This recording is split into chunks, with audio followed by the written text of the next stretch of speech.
बिस्मिल्लाहिर्रहमानिर्रहीम। अस्सलाम वालेकुम नाज़रीन। डिप्टी कमिश्नर फैसलाबाद मोहम्मद अली और एसएसपी ऑपरेशन सैयद अली रज़ा ने जीसी यूनिवर्सिटी न्यू कैंपस के गर्ल्स हॉस्टल्स में कायम क्वारंटाइन सेंटर का दौरा किया और वहां पर मौजूद तबलीगी जमात के अफराद से खुसूसी मुलाकात की। हमारे डिवीजनल ब्यूरो चीफ मियाँ एजाज अशरफ के मुताबिक additional deputy commissioner finance Asma Ejaz Cheema, assistant commissioner city Syed Ayub Bukhari, DHO doctor Bilal Ahmed और दीगर अफसरान भी उनके साथ मौजूद थे। डिप्टी कमिश्नर ने सेंटर पर ज़ायरीन के लिए ज़रूरी इंतजाम का जायज़ा लिया और ड्यूटी स्टाफ को ज़रूरी हदायत भी जारी की।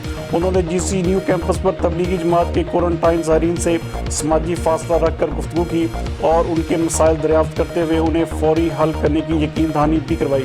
उनका कहना था कि मुसलसल 2 बार नेगेटिव आने पर उन्हें घरों में भेज दिया जाएगा। इस मौके पर उन्होंने ड्यूटी स्टाफ को ज़ायरीन के खाने पीने समेत तमाम तर ज़रूरी सहूलियात का हर मुमकिन ख्याल रखने की ताकीद भी की।